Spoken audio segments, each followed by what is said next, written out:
जवळजवळ छोट्या मोठ्या 15 संघटना एकत्र येऊन बौद्ध समन्वय समिती स्थापन करण्यात आली आणि त्या समितीनं असा निर्णय घेतला की कोल्हापूर जिल्ह्यामध्ये धम्माचा प्रचार आणि प्रसार जास्तीत जास्त व्हावा त्या उद्देशानं ही समिती सध्या कोल्हापूर जिल्ह्यामध्ये काम करत आहे।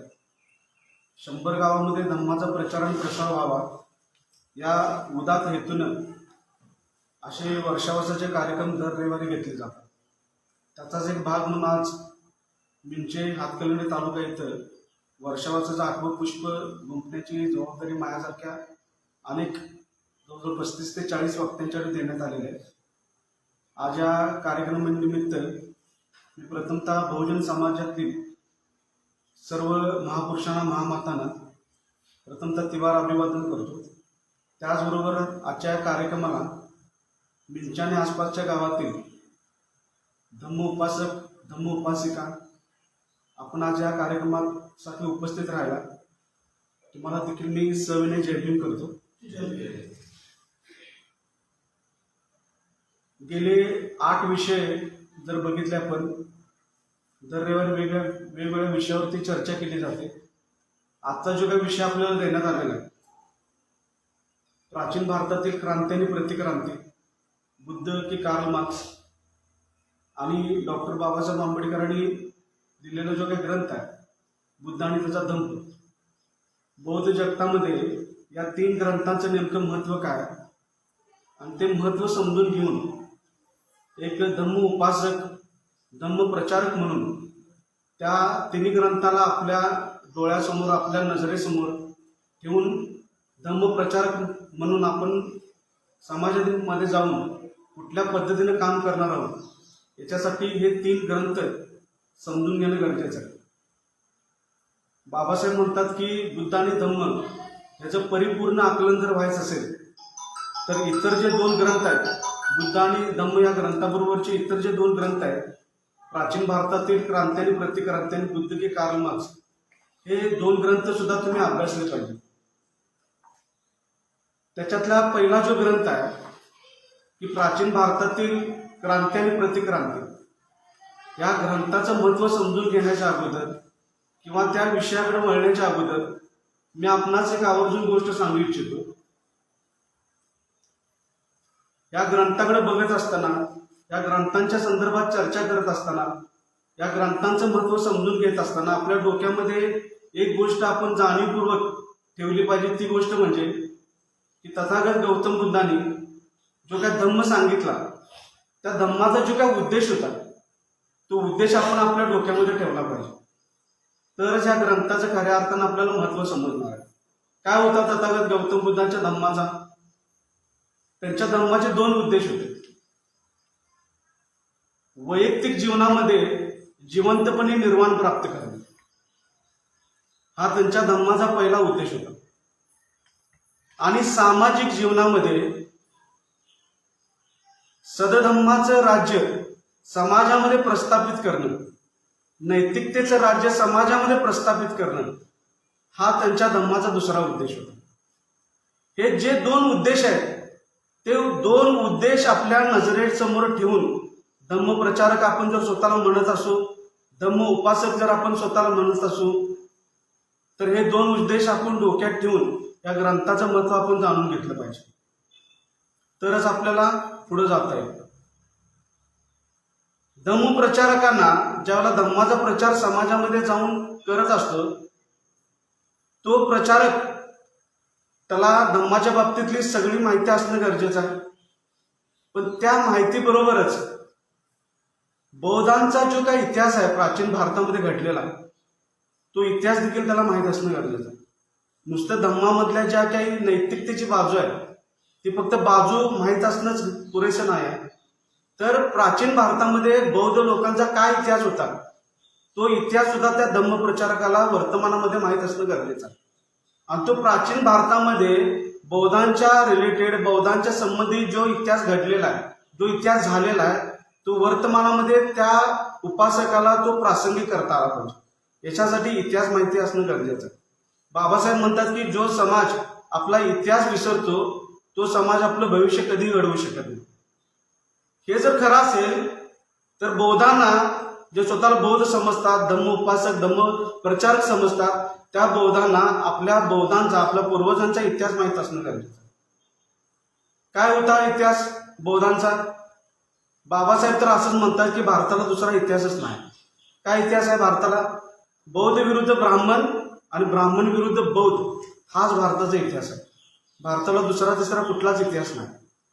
क्रांती आणि प्रतिक्रांती जर तुम्ही ग्रंथ वाचला असाल तर त्याच्यामध्ये जे काही माहिती बाबासाहेबांनी दिलेली आहे, खरं तर हा क्रांती आणि प्रतिक्रांती हा ग्रंथ खरं तर 7 खंडामध्ये येणार होता. आज आपल्याला जो काय जी माहिती उपलब्ध आहे ती तेवढीच माहिती नाही आहे. तर क्रांती आणि प्रतिक्रांती हा ग्रंथ खरं तर 7 खंडामध्ये प्रकाशित होणार होता. त्याचे एकूण 12 भाग होते आणि 41 प्रकरण होते. त्यातला 50 ते 60% भाग हा गायब करण्यात आला आणि जो काय राहिलेला 30 ते 40% भाग आहे तो आज आपल्या समोर आहे आणि तो सुद्धा खूप महत्वाचा आहे. अभ्यासाचा म्हटला तर त्याच्यातनं काय जे बाबासाहेबांना भूमिका मांडायची, जो राहिलेला ग्रंथ आहे शिल्लक राहिलेला, तो सुद्धा खूप महत्वाचा आहे. पहिल्या 3 भागामध्ये ब्राह्मण प्राचीन भारतामध्ये कसं अनैतिक पद्धतीने वागत होते ह्याच्यामुळे ह्याचं विश्लेषण बाबासाहेबांनी या 3 भागामध्ये केलेलं आहे. ब्राह्मण हे व्यसनाधीन होते, जुगारी होते, वेश्यागमन करणारे होते. यज्ञ संस्कृतीनं एवढं थैमान या भारतभूमीमध्ये मांडलं होतं की यज्ञामध्ये प्राण्यांची तर बळी दिली जातच होती, पण प्रसंगी माणसांचा सुद्धा बळी दिला जात होता. म्हणजे समाज स्वास्थ्य बिघडवणाऱ्या ज्या काय अनैतिक गोष्टी आहेत, त्या अनैतिक गोष्टींनी भारताच्या समाज व्यवस्थेमध्ये एवढी घुसपेट केली होती ब्राह्मण आणि ब्राह्मणवादी विचारसरणीमुळं की त्याची कल्पना करवत नव्हती. आणि याच्यामुळे नुकसान काय झालं? याच्यामुळे एक महत्वपूर्ण नुकसान झालं की ब्राह्मणांच्या या अनैतिक वागण्यामुळं, त्यांच्या रूढी परंपरेमुळं, त्यांच्या यज्ञ संस्कृतीमुळं भारतातला बहुजन समाज हा गुलामीमध्ये लोटला गेला. त्याच्यामध्ये एक उर्मी जी असायला पाहिजे जगण्याची, ती उर्मी त्याची मरून गेली होती. त्याचा आत्मविश्वास त्याने गमावला होता. आणि याच्यामुळे नुकसान काय झालं भारताचं? तर सगळ्यात मोठं नुकसान जर झालं असेल त्या ब्राह्मणांच्या अनैतिक वागण्यामुळं, ब्राह्मणांच्या चुकीच्या पद्धतीने रूढी परंपरा ज्या काय चालत आल्या होत्या, समाजशास्त्र बिघडवणाऱ्या ज्या काही गोष्टी त्यांनी केल्या भारतभूमीमध्ये, त्यांना नुकसान काय झालं? तर त्याच्यात पहिलं सगळ्यात मोठं जर नुकसान झालं असेल की अनेक विदेशी परकीयांनी भारतावरती आक्रमण केले आणि सहजपणे भारत त्यांना जिंकता आला. लढण्याची उमेद, लढण्याची जिद्द, लढण्याची जी काय ताकद आहे, विरोध करण्याची जी काय गरज आहे, ती बहुजन समाजामध्ये राहिलीच नाही. कारण एवढ्या रूढी परंपरा आणि कर्मकांड भारताच्या समाज व्यवस्थेमध्ये एवढं मुरलं होतं की माणूस जनावरांच्या लेवलला जगण्याचं त्या परिस्थिती निर्माण झाली बहुजन समाजाची. एवढ्या चुकीच्या पद्धतीनं ब्राह्मणांनी भारतीय समाज व्यवस्था बिघडवणारी ही परिस्थिती ब्राह्मणांनी निर्माण केली. पुढच्या ह्याच्यात बाबासाहेब सांगतात की परकीय लोकांनी भारतावरती जो काय आक्रमण केलं त्याच्यामध्ये फक्त मुसलमानच नव्हते. एक गोष्ट आपण इथं समजून घेणं गरजेचं आहे की मुसलमान म्हटलं तर आपल्याला आपल्या अवतीभोवती दाढी वाढवलेले, टोपी घातलेले जे काही मुसलमान आहेत ते आपल्या नजरेसमोर येतात. पण हे मुसलमान इथले बौद्धांच्या मधून कन्व्हर्टंट झालेले मुसलमान आहेत. ही गोष्ट आपण लक्षात घेतली पाहिजे. आणि ज्या मुस्लिम लोकांनी भारतावरती अतिक्रमण केलं, भारतावरती राज्य केलं, ते सगळे विदेशी मुसलमान होते. त्याच्यामध्ये मुघल होते, काही डच होते, काही पोर्तुगीज लोक होते, काही लोक अफगाणिस्तानचे होते, यव्हन लोक होते, हुन लोक होते. अनेक विदेशी लोकांनी भारतावरती आक्रमण केलं आणि त्यांचा उद्देश काय होता? तर भारतामधले जे काही संपत्ती आहे ती संपत्ती लुटणं हा त्यांचा उद्देश होता. आणि या उद्देशाला समोर ठेवून वेळोवेळी या लोकांनी भारतावरती आक्रमण केलं. मुस्लिम आक्रमकांनी भारतातल्या बौद्ध धर्माचं भौतिक स्वरूपातलं नुकसान केलं. म्हणजे इथली विहार पाडली, विहारामधली जी काही संपत्ती होती ती संपत्ती लुटण्याचा एक कलमी कार्यक्रम या मुस्लिम आक्रमकांनी केला. हे 4थ्या आणि 5व्या खंडामध्ये बाबासाहेब याचं विश्लेषण करतात की विदेशी लोकांनी, मग त्याच्यामध्ये फक्त मुसलमानच नाही, ऍक्च्युली खरं तर भारतातले जे मुसलमान आहेत आणि विदेशी मुसलमान आहेत त्याच्यामध्ये फरक आहे आणि तो फरक आपण समजून घेणं गरजेचं आहे. तर त्या विदेशी लोकांनी भारतावरती जे काय आक्रमण केलं ते आक्रमण करून इथली विहारे त्यांनी नष्ट केली, इथली संपत्ती त्यांनी लुटली. बौद्ध विरासत जी भौतिक स्वरूपात होती ती बौद्ध विरासत मुसलमान आणि इतर विदेशी आक्रमणकारी लोकांनी नष्ट करण्याचा प्रयत्न केला. हे 4थ्या आणि 5व्या भागामध्ये बाबासाहेब ही भूमिका मांडताना आपल्याला दिसतं. क्रांती आणि प्रतिक्रांती या ग्रंथातला सगळ्यात जर महत्वाचा जर भाग कुठला असेल तर तो भाग हा आहे की बाबासाहेब काय म्हणतात की इतिहासामध्ये, प्राचीन भारताच्या इतिहासामध्ये एक अशी घटना घडलेली आहे की ती युगांतकारी घटना. ती कुठली घटना? तर शशुनाग नावाचा एक राजा, बिहारच्या आजचं राज्य आहे तिथं मगध, त्या बिहारला पूर्वी मगध म्हटलं जायचं, त्या मगध राज्याचा तो एक सम्राट झाला आणि तो राजा नागवंशी होता, तो बुद्धिस्ट होता. ही युगांतकारी घटना म्हणतात बाबासाहेब. दुसरी गोष्ट बाबासाहेब काय म्हणतात की पुष्यमित्र शुंगाने जी काय प्रतिक्रांती केली या भारतामध्ये, ती पुष्यमित्राची प्रतिक्रांती ही सुद्धा एक युगांतकारी घटना आहे. आणि इतिहासकारांनी या दोन्ही घटना जाणीवपूर्वक इतिहासामधून गायब केल्या किंवा भारतीय लोकांना या दोन्ही युगांतकारी घटना सांगितल्या नाही. हा इतिहासकारांचा दोष आहे म्हणतात बाबासाहेब. काय होतं क्रांती आणि प्रतिक्रांतीचा इतिहास काय? पुष्यमित्र शुंगाने जी काय प्रतिक्रांती केली त्याचा इतिहास काय? तो इतिहास खूप महत्वपूर्ण आहे आणि त्या इतिहासाकडे जाणं आपण गरजेचं आहे. तो इतिहास समजून घेतला तरच प्राचीन भारतातली क्रांती आणि प्रतिक्रांती हा जो काही विषय आहे तो विषय खऱ्या अर्थानं आपल्याला समजेल. पुष्यमित्र शुंगानं प्रतिक्रांती केली याचा अर्थ काय की भारतामध्ये क्रांती होते. प्रतिक्रांती कधी होते? ज्या वेळेला क्रांती असते त्या क्रांतीला नष्ट करून जी क्रिया केली जाते त्याला प्रतिक्रांती म्हणतात. मग जर पुष्यमित्र शुंगानं प्रतिक्रांती केली असेल तर या भारतामध्ये कुणीतरी क्रांती केल्या, तर ती क्रांती केली तथागत गौतम बुद्धाने. धम्माचा प्रचार आणि प्रसार करून जी काय धम्मक्रांती केली तथागत गौतम बुद्धाने 2500 वर्षापूर्वी या भारतामध्ये,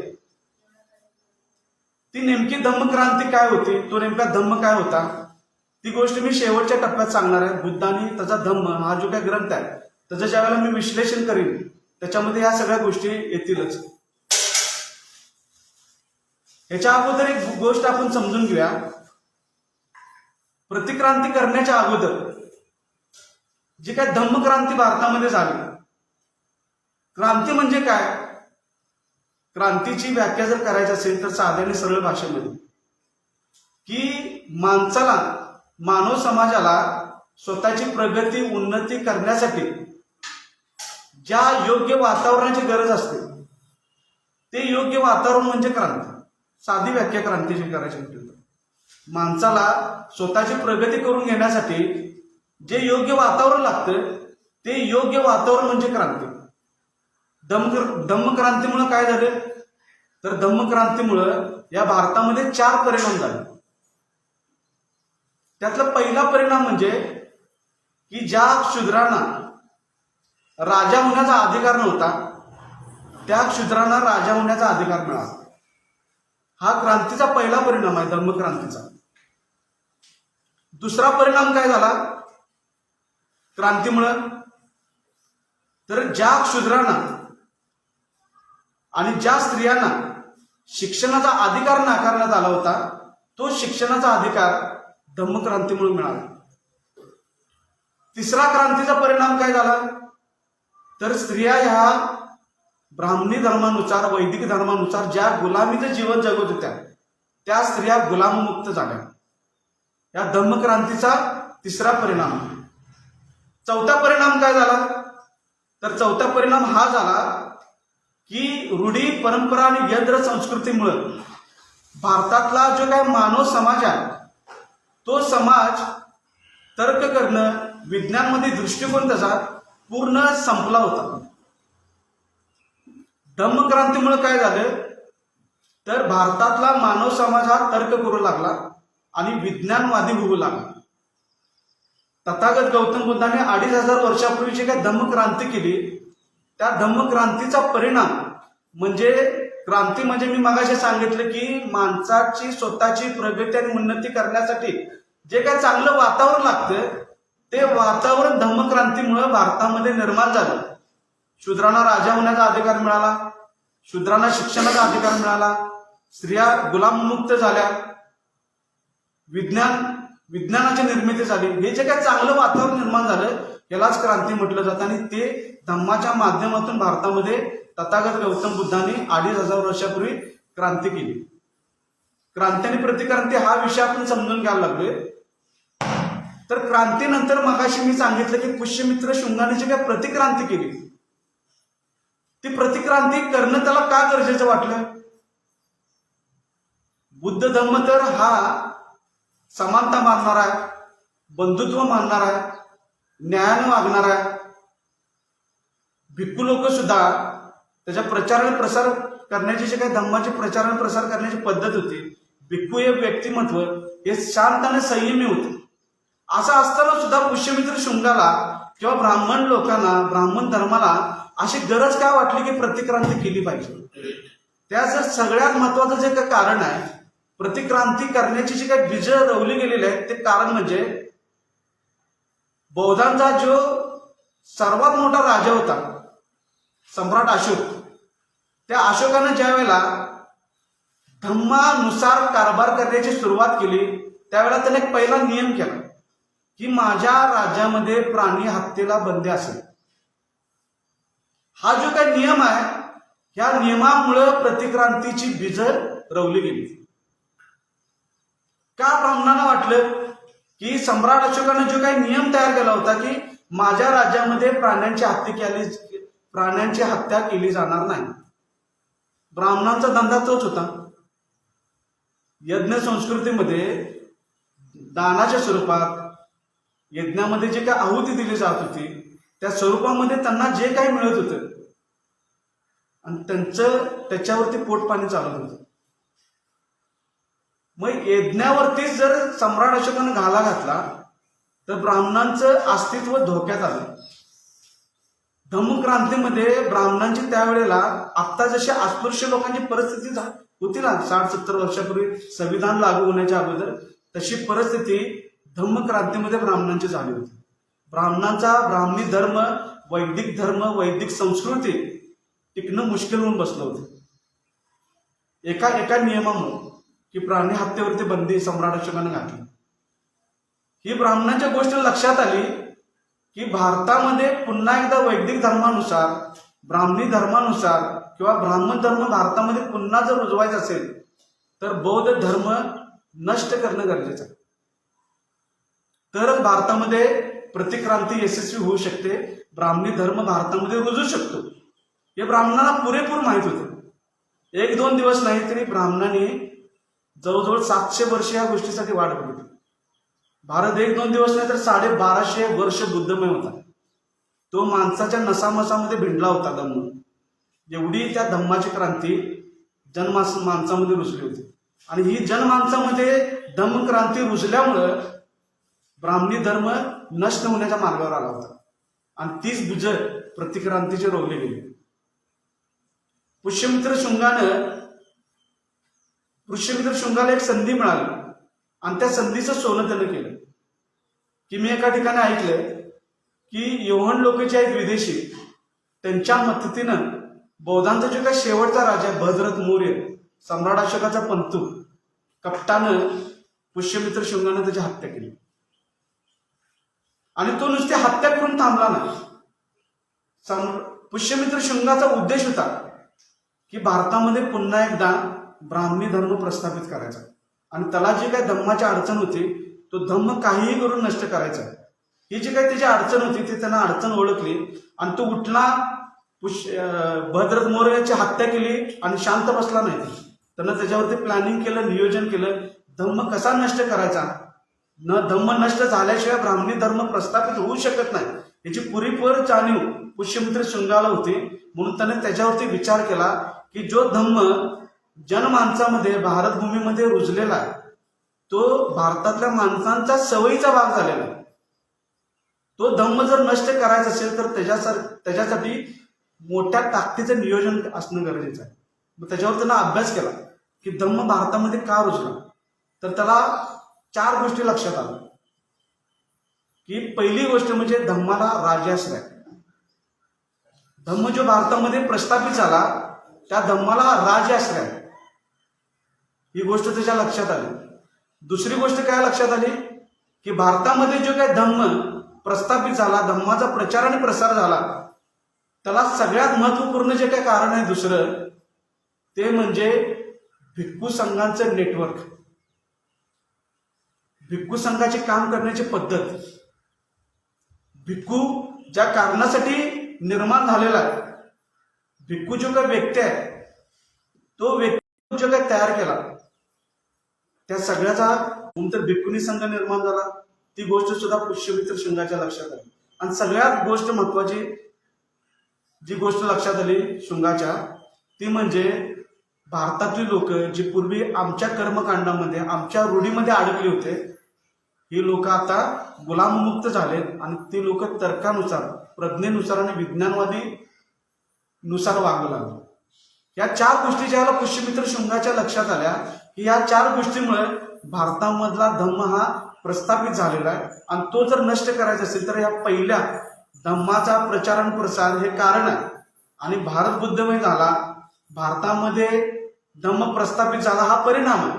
मग परिणाम जर नष्ट करायचा असेल तर कारण नष्ट करायला पाहिजे. तर कारण जे होते ते कारण पुष्यमित्र शृंगाने शोधून काढलं आणि ह्या 4 गोष्टी त्याच्या लक्षात आल्या. म्हणून त्यानं मनुस्मृती नावाचा ब्राह्मणी धर्म प्रस्थापित करण्यासाठी कायदा निर्माण केला. आणि त्या मनुस्मृतीच्या नुसार भारतातल्या राजाने राज्य केलं पाहिजे असा आट घातली, असा दंडक केला. जे बुद्धिस्ट राजे होते त्या बुद्धिस्ट राजाने घाबरून भिवून मनुस्मृतीनुसार आपला राज्यकारभार करायला चालू केलं. हा धम्मासाठी सर्वात मोठा धक्का होता. प्रतिक्रांती यशस्वी होण्यासाठी सगळ्यात मोठी ही गोष्ट होती. धम्माचा राजाश्रय काढून घेण्याचं काम मनुस्मृतीने केलं. दुसरी गोष्ट पुष्यमित्र शृंगाने काय केली, कत्ली चालू केला. जो भिक्खू धम्माचा प्रचार आणि प्रसार करण्यासाठी कारणीभूत आहे, ज्या भिक्खू लोकांच्यामुळे भारतामध्ये धम्म रुजला, ते नेटवर्कच पुष्यमित्र शृंगाने संपवून टाकले. भिक्खूंची हत्या केली. काही भिक्खू लोक विदेशामध्ये तर्क करणं, विद्यांमध्ये वागणं सोडून दिलं. माणसाच्या प्रगतीसाठी योग्य वातावरणाची निर्मिती करणं हे क्रांती म्हणून मगाशी मी सांगितलं तुम्हाला. प्रतिक्रांती म्हणजे काय, तर माणसाच्या उन्नती आणि प्रगतीसाठी ज्या गोष्टी गरजेच्या आहेत त्या गोष्टी काढून घ्यायच्या आणि चुकीच्या गोष्टी त्या लोकांना द्यायच्या, जेणेकरून करायच्या अगोदर की आपण धम्म उपासकांनी, धम्म प्रचारकांनी तथागत गौतम बुद्धांनी जे काय उद्देश निर्धारित केले होते की वैयक्तिक जीवनामध्ये निर्वाण प्राप्त करणं आणि सामाजिक जीवनामध्ये सदधम्माचं राज्य प्रस्थापित करायचं असेल तर ज्याला सदधम्माचं राज्य समाजामध्ये प्रस्थापित करायचं आहे, धम्माचा प्रचार आणि प्रसार ज्याला समाजामध्ये जाऊन करायचा आहे, त्या व्यक्तीला माहित पाहिजे की आपल्या बौद्धांचा इतिहास काय, धम्माचा इतिहास काय, धम्म प्रस्थापित होण्यासाठी कुठल्या गोष्टी, जो काही ग्रंथ आहे तो ग्रंथ प्रत्येक बौद्धानं योग्य पद्धतीने अभ्यासला पाहिजे. आपल्याला जर आपल्या पूर्वजांचा इतिहासच जर माहित नसेल तर वर्तमानामध्ये ती गोष्ट आपण प्रस्थापित करू शकणार नाही. वर्तमानामध्ये आपण योग्य पद्धतीने काम करू शकणार नाही. म्हणून आपल्याला आपल्या पूर्वजांचा इतिहास माहित असणं गरजेचं आहे. ह्या जाता जाता एक गोष्ट ह्या संदर्भात सांगतो आपणास, ह्या विषयाला धरून, की क्रांती आणि प्रतिक्रांतीचा आपण सर इतिहास बघायला लागलो इथे. आज देशावरती ब्राह्मणांचेच राज्य आहे. बौद्ध कुठे, बौद्ध दिसतात कुठे, असं का झालं? याचा अर्थ काय माहिती आहे? याचा अर्थ प्रतिक्रांती अजून जिवंत आहे. क्रांती जी झाली होती 8 वर्षाचा काळ आहे. या काळामध्ये या 3 लोकांनी या क्रांतीची बीज रवण्याचा प्रयत्न केला. त्यांच्या हयातीमध्ये क्रांती झालेली नाही आहे. तो बीज रवण्याचा जो काही त्यांनी प्रयत्न केला आणि त्याचं कुठेतरी एवढं एक रोपटं आपल्याला दिसायला लागलेलं, त्याच्यातनं आपली जी काय प्रगती उन्नती झाल्या ना बहुजन समाजाची, ती फक्त एक रोपटं बाहेर आलेलं त्या बीजातून. या 108 वर्षाच्या संघर्षामधनं क्रांतीची फक्त बीजं रोवली गेली आणि त्याचे छोटंसं रोपटं आपल्याला दिसलं. म्हणजे क्रांती आपली यशस्वी झालेली नाही. प्रतिक्रांती भारतामध्ये अजून सुद्धा जिवंत आहे. त्याचं जर ज्वलंत उदाहरण द्यायचं असेल की भारतामध्ये आणि ब्राह्मणी धर्म जिवंत आहे, वैदिक धर्म जिवंत आहे, भारतावरती ब्राह्मणांचं राज्य आहे. क्रांती आणि प्रतिक्रांती जर ग्रंथ आपण अभ्यासत आहोत त्या विषयाला धरून ही गोष्ट सांगणं गरजेचं आहे. वर्तमानामध्ये ब्राह्मणांची काय परिस्थिती आहे? बौद्ध तर संपलेत, शून्यवत आहे. भारतातल्या ब्राह्मणांची परिस्थिती काय आताची? हिंदू धर्मामध्ये 33 कोटी देव सांगितलंय. किती? 33 कोटी. अयोध्येमध्ये रामाचंच मंदिर काय बांधायला लागलेत ब्राह्मण? पुष्यमित्र शृंग जो आहे ना, ज्यानं प्रतिक्रांती केली तोच म्हणजे राम. इतिहासाची आणि वर्तमान परिस्थिती आजचा जो दिवस आहे, 2500 वर्षापूर्वी जो इतिहास घडला, आजच्या दिवशी त्याची प्रासंगिकता काय? त्या इतिहासाची आजच्या दिवसाला आपण जोड दिली. मजबूत होण्यासाठी, प्रतिक्रांती टिकून राहण्यासाठी ब्राह्मण रात्रंदिवस मेहनत करायला लागले. क्रांती आणि प्रतिक्रांतीमध्ये ही गोष्ट आपण शिकून घ्यायला पाहिजे की वर्तमानामध्ये बुद्धिस्ट म्हणून धम्माचा जर प्रचार आणि प्रसार करायचा आहे तर वर्तमानामध्ये धम्माच्या विरोधामध्ये कुठल्या गोष्टी आहेत, धम्माच्या समर्थनामध्ये कुठल्या गोष्टी आहेत, याची पुरेपूर जाणीव आपल्याला असणं गरजेचं आहे. ब्राह्मण जर जिवंत असेल भारतामध्ये, ब्राह्मणाची प्रतिक्रांती अजून सुद्धा जर मजबूत असेल तर याचा अर्थ आपण जर धम्म प्रचार करणार असू तर ह्या लोकांचा अडथळा आहे ना. पूर्वी सुद्धा अडथळा होता, मध्ययुगी भारतामध्ये सुद्धा अडथळा होता आणि आधुनिक भारतामध्ये सुद्धा अडथळा आहे ना. मग जर हा अडथळा असेल तर अडथळा समजून घेण्यासाठी इतिहास का समजून घ्यायचा असतो? बाबासाहेब काय म्हटले इतिहासाच्या बाबतीत? मी मागाशी तुम्हाला सांगितलं, वर्तमानामध्ये तुम्हाला जर इतिहास घडवायचा असेल तर तुम्ही इतिहास समजून घेतला पाहिजे आणि समजलेला इतिहास तुम्ही वर्तमानामध्ये प्रासंगिक केला पाहिजे. तरच हा क्रांती आणि प्रतिक्रांतीचा जो काय आपण ग्रंथ वाचणार आहे त्या ग्रंथाचं महत्व या अँगलनं आपल्याला बघायला पाहिजे. बुद्धांनी त्यांचा जो काय धम्म सांगितला तो धम्म फक्त निर्वाण प्राप्तीपुरताच सांगितलेला नाही. तसं जर असलं तर कदाचित बाबासाहेबांनी धम्म स्वीकारला नसता. जर बुद्धांनी त्यांचा धम्म वैयक्तिक जीवनामध्ये निर्वाण प्राप्त करण्यापुरता जर असता तर कदाचित डॉक्टर बाबासाहेब आंबेडकरांनी धम्म स्वीकारला नसता. हे जबाबदारीने मी बोलते. निर्वाण प्राप्त करणं ही एकच गोष्ट बुद्धांना अपेक्षित नव्हतं. समाजामध्ये ज्या काही रूढी परंपरा आहेत, समाजामध्ये ज्या काही चुकीच्या गोष्टी आहेत त्या नष्ट करणं सुद्धा धम्माचं काम आहे. म्हणून सदधम्माची जी काही संकल्पना बुद्धांनी धम्म या पुस्तकात सांगितली, तुम्ही वाचला असेल. सदधम्माचं राज्य येण्याचा जो काही उद्देश आहे, नैतिकतेचं राज्य आणण्याचा जो काही उद्देश आहे बुद्धांचा, तो उद्देश सुद्धा खूप महत्वाचा आहे. यासाठी बाबासाहेबांनी कदाचित धम्म स्वीकारला असेल. क्रांती आणि प्रतिक्रांती हा ग्रंथ समजून घेताना आपण धम्म प्रचारक म्हणून या बाबीकडे लक्ष दिलं पाहिजे की क्रांती नेमकी कुणी केली, कशी केली, त्या क्रांतीचे परिणाम काय झाले, प्रतिक्रांती कुणी केली, कशी केली, त्या प्रतिक्रांतीचे नेमके परिणाम काय झाले, हे परिणाम आपल्याला वर्तमानामध्ये समजून घेऊन प्रत्येक क्षणोक्षणी आपण धम्म प्रचारक म्हणून ती गोष्ट आपल्या डोक्यात आपण ठेवली पाहिजे. दुसरा आपला जो काही ग्रंथ आहे की बुद्ध की कार्ल मार्क्स, क्रांती प्रतिक्रांतीचं महत्व आपण समजून घेतलं. दुसरा आपला जो ग्रंथ आहे आजच्या विषयातला की बुद्ध की कार्ल मार्क्स, या विषयाला सुरुवात करण्याच्या अगोदर मी गोष्ट आपल्याला सांगू इच्छितो की 20व्या खंडामध्ये बाबासाहेबांनी एक लेख लिहिला, बुद्ध जयंती आणि तिचे राजकीय महत्व. हा जो काय टॉपिक आहे, या टॉपिक मध्ये बाबासाहेब काय म्हणतात माहिती आहे की भारतातल्या लोकांना, राजकीय लोकांना, स्पेशली राजकीय लोकांना जर वाटत असेल की त्यांच्या राजकारणाच्या माध्यमातून ते भारतामध्ये लोकशाही निर्माण करू शकतील तर बाबासाहेब म्हणतात ते लोक मूर्ख आहेत. ते लोक मूर्ख आहेत म्हणतात बाबासाहेब. बुद्ध आणि कार्ल मार्क्स हा ग्रंथ समजून घेताना बाबासाहेबांची ती भूमिका आपण समजून घेणं गरजेचं आहे की भारतामध्ये लोकशाही जर प्रस्थापित करायची असेल तर बाबासाहेब ठासून सांगतात की बुद्धाच्या धम्माशिवाय आपल्याला पर्याय नाही. जर बाबासाहेब अशी जर भूमिका मांडत असतील तर कार्ल मार्क्सला बाबासाहेबांनी का स्वीकारलं नाही? किंवा बाबासाहेब त्याने जे काय मांडलेले सिद्धांत आहेत त्या सिद्धांताला बाबासाहेबांनी का स्वीकारलं नाही? एका दुसऱ्या तरी सिद्धांताला स्वीकारायला पाहिजे होते. 100% मार्क्सला बाबासाहेबांनी का नाकारलं?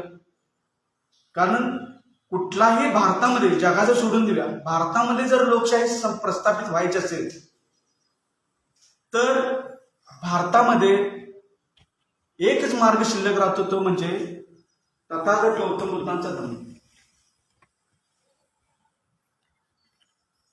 बुद्ध आणि कार्ल मार्क्स हा जो काही ग्रंथ आहे, ग्रंथ समजून घेत असताना फक्त कार्ल मार्क्स काय म्हणाला याबाबतच आपण इथं चर्चा करणार आहोत. आणि शेवटचा जो काही बुद्ध आणि धम्म हा जो काही ग्रंथ आहे त्याच्यामध्ये बुद्धांची भूमिका काय होती, बुद्धांचे सिद्धांत काय होते ते आपण समजून घेऊया.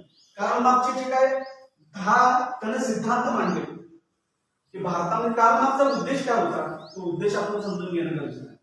की कार्ल मार्क्सला समाजवादी, साम्यवादी समाज घडवायचा होता, हा कार्ल मार्क्सचा उद्देश होता. आणि तो समाजवादी, साम्यवादी समाज घडवण्यासाठी त्याने 10 सिद्धांत सांगितले.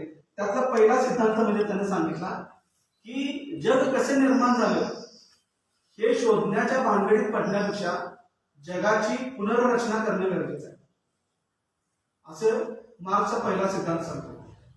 दुसरा सिद्धांत हा सांगतो की इतिहासामध्ये ज्या काही गोष्टी घडल्या किंवा इतिहास जो काय घडतो, वर्तमानात असेल, भविष्यात घडणार असेल किंवा भूतकाळात घडला असेल, त्याला आर्थिक गोष्टी कारणीभूत आहेत असं मार्क्स म्हणतो. तिसरी गोष्ट मार्क्स म्हणतो की समाजाची विभागणी ही मालक आणि कामगार अशी झाली. आणि ह्या चौथी गोष्ट मार्क्स म्हणतो की ह्या 2 वर्गामध्ये नेहमी कलह असतो. पाचवी गोष्ट तो सांगतो की या मालकांच्या द्वारे कामगारांचा नेहमी छळ केला जातो, त्यांची पिळवणूक केली जाते. 6वी गोष्ट मार्क्स अशी मांडतो की खाजगी संपत्ती नष्ट करून त्याचं राष्ट्रीयकरण झालं पाहिजे. 7वी गोष्टी सिद्धांत असं मानतो की मालकाच्या पिळवणुकीमुळे कामगारांच्या मध्ये दुर्बलता आणि दरिद्रपणा येतो. 8वी गोष्ट मार्क्स सांगतो की हीच दुर्बलता आणि हेच दरिद्रपणा कामगारांना विद्रोह करायला कारणीभूत ठरतो. 9वी गोष्ट मार्क्स म्हणतो की कामगार हे मालकांच्या पेक्षा लोकसंख्येने जास्त असल्यामुळे ते बंड करून, विद्रोह करून ती त्यांची स्वतःची हुकुमशाही निर्माण करू शकतात असं मार्क्स म्हणतो. आणि 10वा सिद्धांत त्यांनी सांगितलाय की ही जी काही क्रांती आहे, कामगारांनी केलेला जो विद्रोह आहे, कामगारांनी केलेली जी काही क्रांती आहे, ही क्रांती जगामध्ये कोणीही रोखू शकत नाही. अशा 10 प्रकारचे सिद्धांत कार्ल मार्क्स आपला समाजवादी भूमिका मांडताना, साम्यवादी समाज घडला पाहिजे ही भूमिका मांडताना हे 10 प्रकारचे सिद्धांत कार्ल मार्क्स मांडतो. बुद्ध आणि कार्ल मार्क्सची जर तुलना करायची म्हटलं तर मार्क्सवादी लोकांना ही हास्यास्पद गोष्ट वाटते. जे मार्क्सवादी कम्युनिस्ट लोक आहेत ना, त्यांना ही गोष्ट हास्यास्पद वाटते. कारण का, बुद्ध आणि कार्ल मार्क्स या दोघांच्या मध्ये 2381 वर्षाचं अंतर आहे. किती? 2381 वर्षाचं अंतर आहे. का मार्क्सवादी लोकांना, कम्युनिस्ट लोकांना काय वाटतं, बुद्ध तर खूप प्राचीन आहे आणि तो एका धर्माचा संस्थापक आहे, त्याचा राज्यशास्त्राशी, अर्थशास्त्राशी, कामगाराशी त्या बुद्धाचा काहीही संबंध नाही असं मार्क्सवादी लोकांना वाटतं. आणि कार्ल मार्क्सला मानणारी जी लोक आहेत त्यांना मार्क्स हा आधुनिक वाटतो, कामगारांचा तो कैवारीपणा वाटतो आणि तो सच्चा समाजवादी वाटतो. बाकीच्या सर्व सिद्धांतापैकी, 10 सिद्धांतापैकी जवळजवळ 6 सिद्धांत आजच्या परिस्थितीमध्ये कालबाह्य झालेले आहेत. सगळ्याच कामगारांची पिळवणूक होते असं काय नाही ना. आज सरकारी नोकरदारांची काय पिळवणूक होते? ऐशोआरामीचं जीवन जगायला लागलं. काही यातले मुद्दे जे सिद्धांत आहेत ते कालबाह्य होतात. 4 सिद्धांत असे आहेत की बुद्ध आणि कार्ल मार्क्सचे सिद्धांत जुळून येतात. त्यातला पहिला सिद्धांत म्हणजे की जग कसे निर्माण झालं याच्या शोधाच्या भानगडीत न पडता जगाची पुनर्रचना करणं गरजेचं आहे. बुद्ध सुद्धा तीच भूमिका मांडतात. संपत्तीचं खाजगीकरण म्हणजे अतिरिक्त संपत्ती, गरजेपेक्षा जास्त संपत्ती बाळगणं, बुद्ध सुद्धा त्याला विरोध करतात.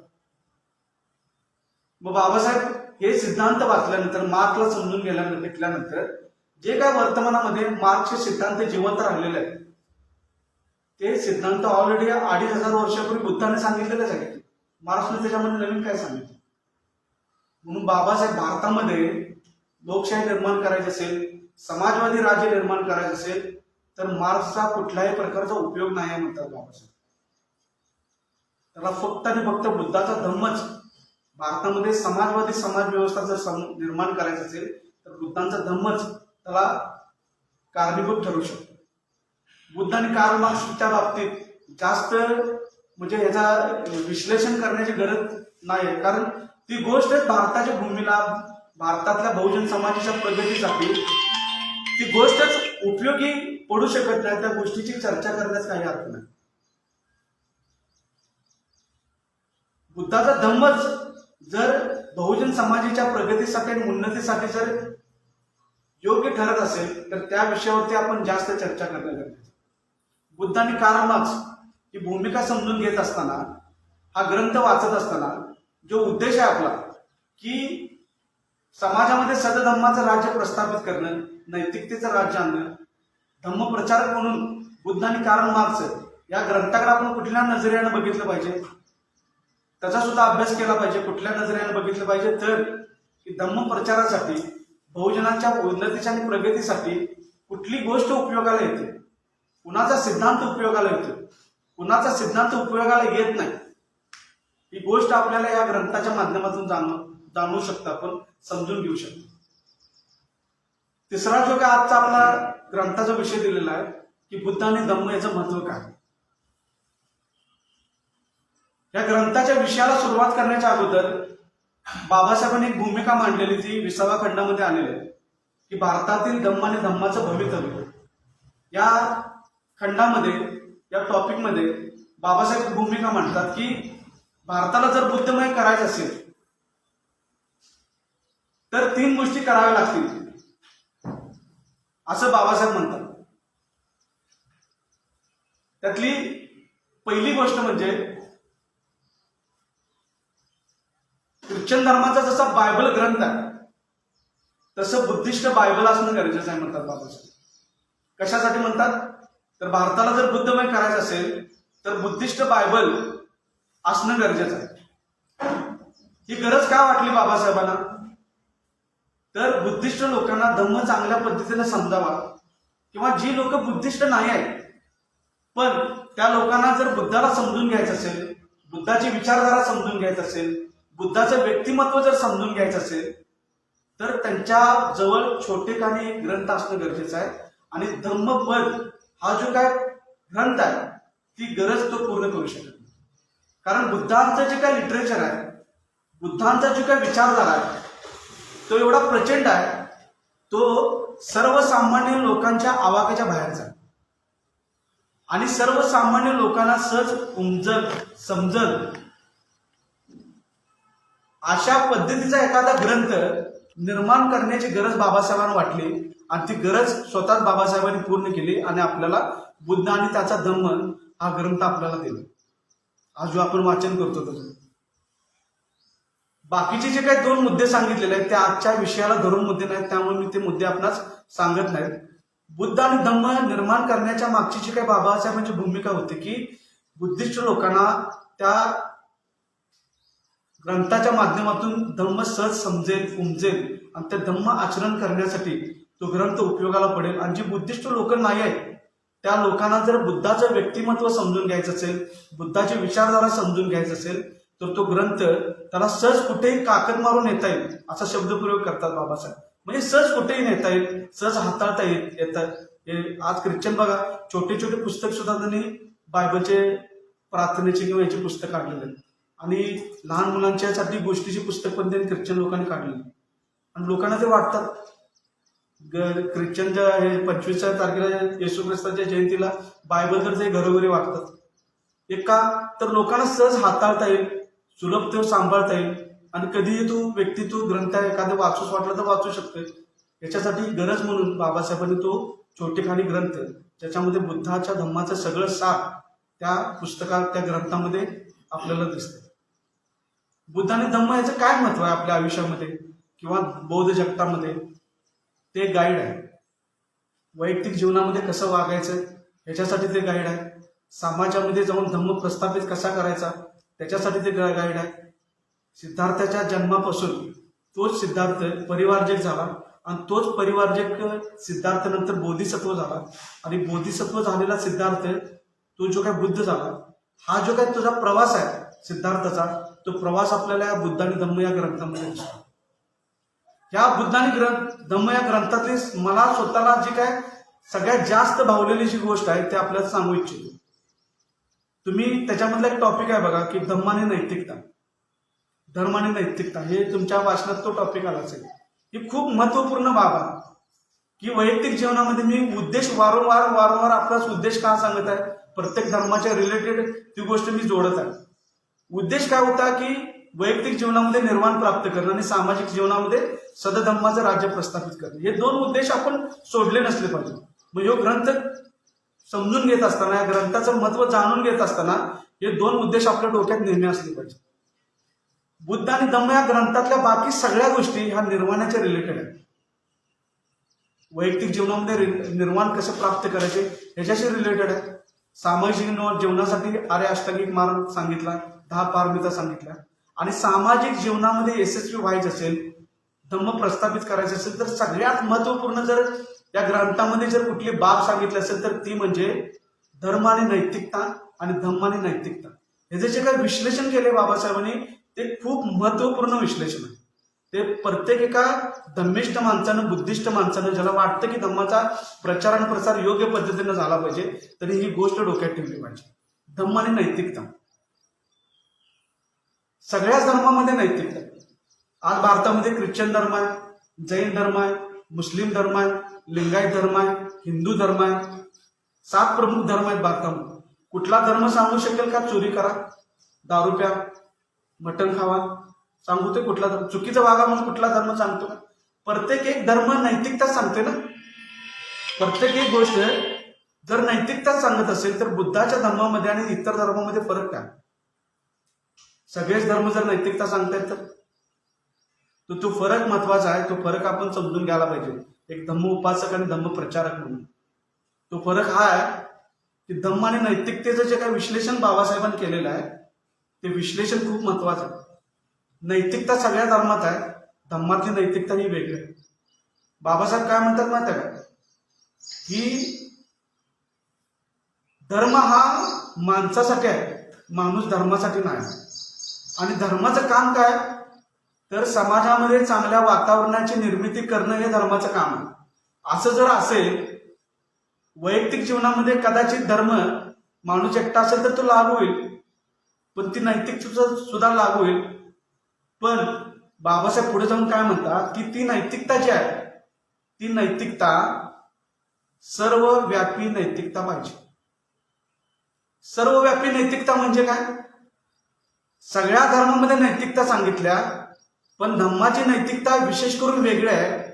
हे यामधून लक्षात येतं की बाबासाहेब म्हणतात की सर्वव्यापी नैतिकता पाहिजे. सर्वव्यापी नैतिकता म्हणजे काय तर धर्म हा नुसता नीतिमान असून चालत नाही, तर त्या धर्माला समता, स्वतंत्रता आणि बंधुता ही जी काही लोकशाहीची 3 सूत्र आहेत, या 3 सूत्राच्या कसोटीवरती त्या धर्माच्या नैतिकतेला उतरावं लागेल, तरच त्या धर्माची नैतिकता योग्य असं समजेल. किती मोठी गोष्ट आहे सांगावी. धर्माची नैतिकता आहे, ती जर नैतिकता समाजाच्या उपयोगाला येत नसेल, ती नैतिकता जर समाजात प्रस्थापित होत नसेल, त्या नैतिकतेचा समाजासाठी, समाजाच्या भल्यासाठी, समाजाच्या उन्नतीसाठी, समाजाच्या प्रगतीसाठी, समाजाचं स्वास्थ्य अबाधित ठेवण्यासाठी जर उपयोगाला येत नसेल तर ती नैतिकता काय कामाची आहे? म्हणून बाबासाहेब म्हणतात की नैतिकता नुसती चांगली असून उपयोग नाही, तर त्या नैतिकतेला सर्वव्यापी झालं पाहिजे. ती नैतिकता समाजामध्ये रुजली पाहिजे. समता, स्वतंत्रता आणि बंधुता या 3 कसोटीवरती, 3 सूत्रावरती जी काही 3 मूल्य आहेत लोकशाहीची, त्या लोकशाहीच्या या तत्वावरती ती नैतिकता रुजली पाहिजे, त्या कसोटीवरती ती उतरली पाहिजे. हा खूप बुद्ध आणि धम्म हा जो काही ग्रंथ आहे, या ग्रंथातल्या आपण प्रज्ञा समजून घेतो, पंचशील समजून घेतो, अष्टांगिक मार्ग समजून घेतो, 10 पारमिता समजून घेतो, एकूण सर्व धम्म आपण समजू. त्याची करुणा काय, प्रज्ञा संकल्पना काय, उपेक्षा काय, मैत्री काय, सगळ्या गोष्टी आपण समजून घेतो. या सगळ्या गोष्टी ज्या काय त्या आपली वैयक्तिक उन्नती करण्यासाठी कदाचित उपयोगाला आहे, कदाचित नव्हे त्या उपयोगालाच आहे. पण ते नुसतं करणं अभिप्रेत आहे का बाबासाहेबांना? 20व्या खंडामध्ये बाबासाहेब त्याच भारतातील धम्म आणि धम्माचं भवितव्यामध्ये शेवटच्या 4 ओळीमध्ये एक मुद्दा सांगतात की स्वतः बुद्धिस्ट होऊन जगणं हे पर्याप्त नाही. तुम्ही कधी बौद्ध समजला जा, ज्यावेळी तुम्ही बौद्ध धम्माचा प्रचार आणि प्रसार समाजामध्ये जाऊन कराल, त्यावेळेला खऱ्या अर्थानं तुम्ही बुद्धिस्ट आहात. ही बाबासाहेब भूमिका मांडतात. बुद्ध आणि धम्म या ग्रंथामधला जो बुद्धांच्या धम्माचा जो काही आध्यात्मिक भाग आहे, तो आध्यात्मिक भाग सुद्धा महत्वाचा आहे. कारण बाबासाहेब काय म्हणतात की नीतिमान माणूस, धम्म आचरण करणारा माणूस हा एक साधन आहे. ते कशाचं साधन आहे? तर समाजाला आदर्शवत समाज घडवण्यासाठी ते एक साधन आहे. मग आदर्शवत माणूस घडायचा असेल, स्वतः धम्मिष्ठ माणूस स्वतःला घडायचा असेल, तर धम्माची जी काही आध्यात्मिक बाजू आहे ते आपल्या आचरणात आली पाहिजे. ते आचरणात येऊन फक्त थांबायला सांगितलं नाही बुद्धाने पण आणि बाबासाहेबांनी पण. तुम्ही किती विद्वान आहात, तुम्ही किती धम्म जाणतात, तुम्हाला धम्म किती माहित आहे, हे खूप महत्वाचं आहे. पण ह्याच्यापेक्षा काकणभर जास्त महत्वाचं की त्या तुम्हाला जे काही समजलेलं आहे, तुमच्याकडे जे काही विद्वत्ता आहे, ती विद्वत्ता समाजामध्ये तुम्ही किती प्रस्थापित करताय. हे बुद्ध आणि धम्म या ग्रंथाचं महत्व समजून घेत असताना त्याच्यामध्ये ऍक्च्युली काय आपल्याला सांगितले ते जाणून घेणं गरजेचं.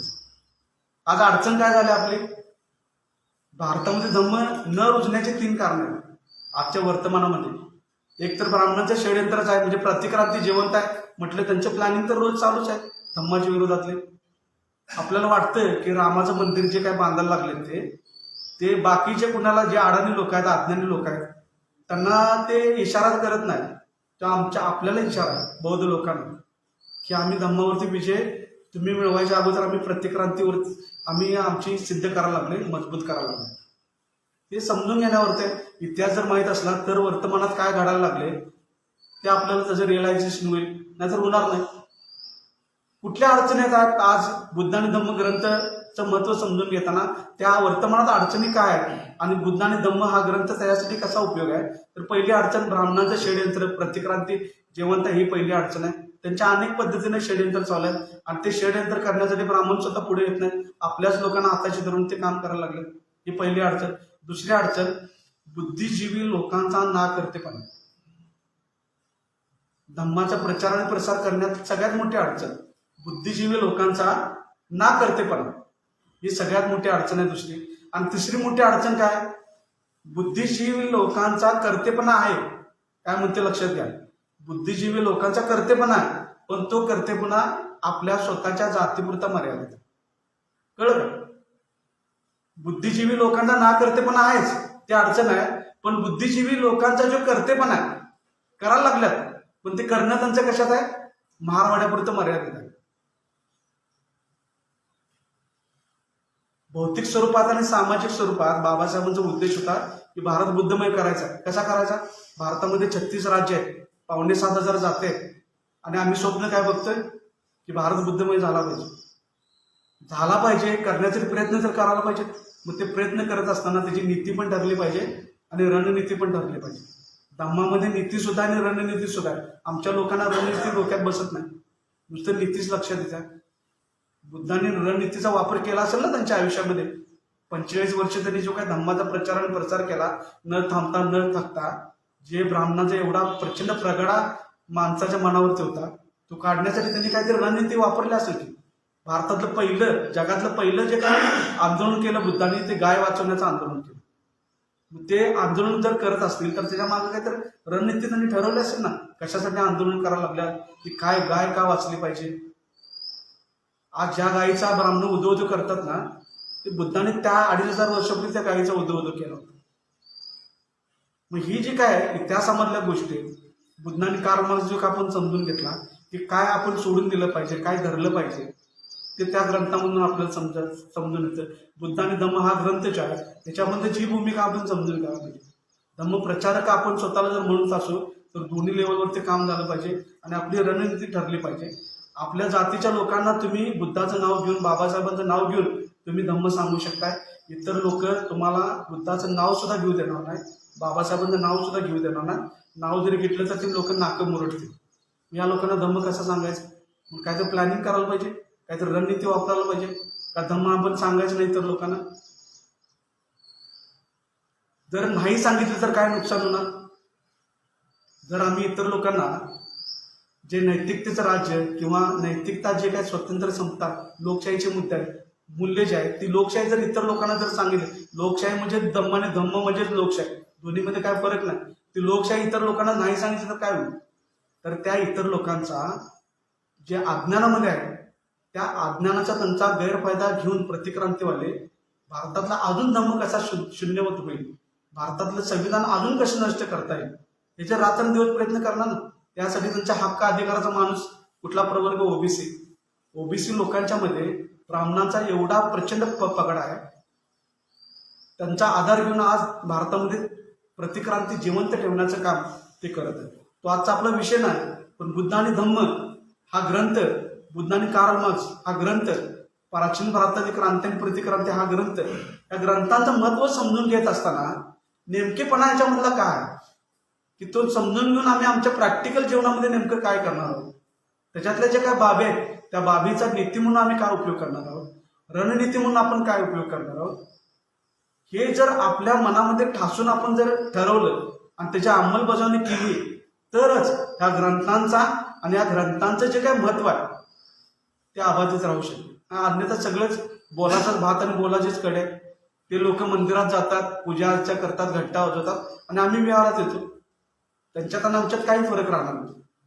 आम्ही जे काही शिकलो, जो काही धम्म शिकला, धम्म अनुभवला, त्याच्यातून जे काय आपल्याला विद्वत्ता मिळाली, जे काही समजूतदारपणा आमच्यामध्ये आला, त्याचा प्रचार आणि प्रसार करणं गरजेचं आहे. हीच गोष्ट खूप महत्वाची आहे. आणि ह्याच्यासाठी हे 3 ग्रंथ परिपूर्णता येण्यासाठी, की नेमका धम्म काय, धम्माचा प्रचार आणि प्रसार कसा केला गेला पाहिजे, याची परिपूर्णता येण्यासाठी बाबासाहेब म्हणतात की हे बाकीचे राहिलेले जे काही 2 ग्रंथ आहेत, क्रांती आणि प्रतिक्रांती आणि बुद्ध की कार्ल मार्क्स, हे तुम्ही वाचले पाहिजेत. आणि वाचल्यानंतर या ग्रंथांचं महत्व सुद्धा तुम्हाला समजेल. आणि तुमच्या जीवनामध्ये धम्माचा प्रचार आणि प्रसार करत असताना तुम्हाला ह्या ग्रंथांचा तुमच्या आयुष्यामध्ये उपयोग होऊ शकेल. ही भूमिका बाबासाहेब आपल्याला मांडताना दिसतात. की आपला जास्त वेळ न घेता मी कमी शब्दामध्ये जास्तीत जास्त मला जेवढी काय माहिती आहे त्या 3 ग्रंथाच्या संदर्भातली ती मांडण्याचा मी आपल्यासमोर प्रयत्न केला. त्या संदर्भात तुम्हाला एखादा दुसरा काही प्रश्न विचारायचा असेल किंवा तुमचं काही मत मांडायचं असेल तर तुम्ही मांडू शकता. आणि मी आपली रजा घेतो. जय भीम, नमो बुद्धाय.